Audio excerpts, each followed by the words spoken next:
I ran into this last week. Here's what fixed it for me. Checking your account balance on Public is straightforward, and I'll walk you through the steps. Step 1. Open the Public app. Launch the Public app on your device. Make sure you're logged into your account to access your balance. Step 2. Navigate to your portfolio.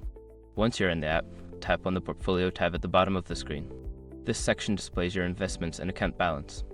Step 3. View your account balance. In the Portfolio section, your total account balance will be displayed at the top. This includes your cash balance and the value of your investments. Step 4. Check cash balance. If you want to see just your cash balance, scroll down in the Portfolio section. Look for the cash section to view how much money you have available for trading.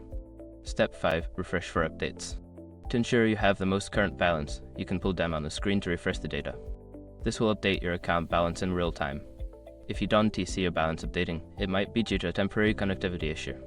Just try refreshing again after a moment. I hope this guide helps you easily check your account balance on Public. If you have any questions, feel free to ask.